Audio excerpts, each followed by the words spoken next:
Hello people, here I am to move further into the novel Merchant of Venice, and last time I have uploaded a video of character description of all the characters of the play Merchant of Venice. So here I am with a summary for the scene 1 of Act 1, which would help you to understand the context. Okay, so let's begin. Okay, so let's start with the question which is frequently asked in exam for every scene, every act. And that is, where is the scene set or where is the scene taking place? So this Act 1 Scene 1 is taking place at a public street in Venice. And let's understand the plot of this scene. So the plot is, this scene introduces us to the kindest merchant in Venice, Antonio. And we know that Antonio is the only one who has given title to this play. And as Antonio was a merchant who resided in Venice, therefore the play has been given the name The Merchant of Venice to describe this character, and that is Antonio. Okay, coming to the main plot, the whole scene revolves around the reason to Antonio's melancholy. Okay, so in the whole scene, it has been described why Antonio is feeling sad, though we do not come to an exact conclusion. Okay, so let me introduce you to the characters present in this scene. So the characters present are the friends of Antonio like Salarino, Salanio, and later they are followed by Bassanio, his best friend. And also we'll see that Lorenzo and Gratiano will all also come along with Bassanio. Okay, so we are done with the setting of the scene and the characters present in it and the main plot. So let's understand a small summary to this scene. This scene starts with the fact that Antonio is suffering from a nameless melancholy, though he claims he doesn't know why. What do you mean by nameless melancholy? I mean, see, Antonio is suffering from sadness, though he doesn't know the reason why is he suffering from sadness and what kind of sadness. And he says that if he will not be able to find the reason of his sadness, then he will find much trouble in understanding himself.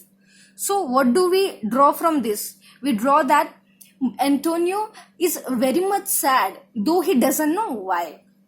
So as his friends were present there, so they were too much concerned about Antonio. So they start giving reasons for his melancholy. Like Salarino, one of his friends, says that his mind is tossing over the cargoes which are sailing over the sea. What does it mean? Antonio was a merchant, so he had his sails, ships which were sailing on the ocean or sea.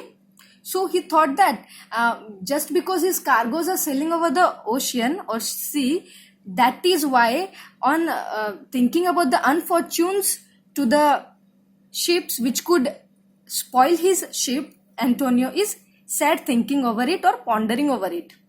To this, Salanio adds that what will be his reaction if he would have been in Antonio's place. He says that he would every time pluck a blade of the grass and set it in the wind to check the direction of the wind, whether the wind is blowing in a favorable direction or not, or whether it is blowing in opposite direction to the fortune of the ship. Further, he says that he would peer into the maps to find the routes up to where his ship has reached. Now, Salarino says that when he would drink the soup and when he would breathe to cool the soup. So here are some of the main points which are always asked in the exam, that what do the following remind Salarino of? So first, while he drinks the soup, when he breathes to cool the soup, what does it remind him of? It reminds him of the storms which could blow in unfavorable direction and destroy his ship, do harm to his ship. And the second one is sandy hourglass. What does it remind Salarino of? It reminds Salarino of shallows and flats. What are flats? These sandbank where his ship can get immersed. Now, what does holy edifice of stone remind Salarino of? It reminds him of the dangerous rocks at sea with which his ship could collide and thus be destructed, thus be shattered. In short, he concludes that the merchandise of Antonio makes him sad. Though later we'll come to know that Antonio just after that says that his fortunes are good and thus his fortune doesn't make him sad. Now let's come to the main part of the climax of scene 1, which would later introduce us to two more characters of the play, two more important characters of the play. Okay, so that is Portia, and later we'll get to know that this scene itself introduces us to the cruel Shylock. Okay, so Bassanio had promised Antonio to tell about the lady whom he loves. And thus, when they visit, Bassanio, Gratiano, and Lorenzo, when they visit after Salarino and Salerno, Antonio asks Bassanio about the lady who he loved. Then he says that there is a richly left lady to the throne of Belmont. Belmont is a name of the place, and the richly left lady's name is Portia, whom Bassanio loves, and he tells that she gives speechless messages to him through her eyes. Okay.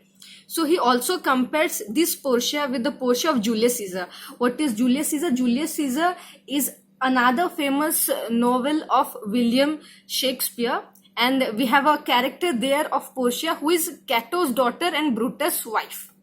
Okay, so we need not go into the deep inside this. So, in what aspects he has compared Portia of Merchant of Venice to Portia of Julius Caesar? In beauty, fairness, and intelligence. And he tells that this Portia is no less in any of this worth to this Portia. And he later says that many suitors, kings, and princes come from all over the world to try their luck at Portia's place to win her hands. To win her hands. What does it mean? To try their luck at the lottery of casket, which would you be introduced to later in the play. And they want to marry her, so they are going to try luck at Portia's place. And where is Portia's place? It is in Belmont. And so what was his main motive? His main motive was that he wants certain loan from Antonio to furnish himself with enough money to go to Belmont. As I have already described that Bassanio was a spendthrift. He spent lot of money on his luxuries but saved none. Okay, so he always used to ask money from Antonio. So he had come to ask for the loan to Antonio, his dearest friend. So Antonio says that as his all ships and cargoes and fortunes are at the sea, he couldn't raise the present sum because the present sum was much needed. It was much needed also, and it was a huge amount also. So he asks him to go to a moneylender in Venice who could reach the further sum and provide Bassanio with enough money to go to Belmont and try his luck. On his assurance, Antonio will be assured for this.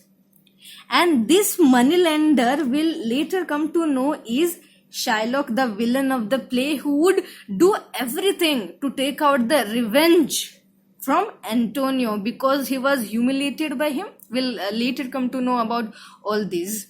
Okay, so we are introduced to two main characters, that is Portia and the moneylender Shylock. It is not revealed here, but we'll later come to know that.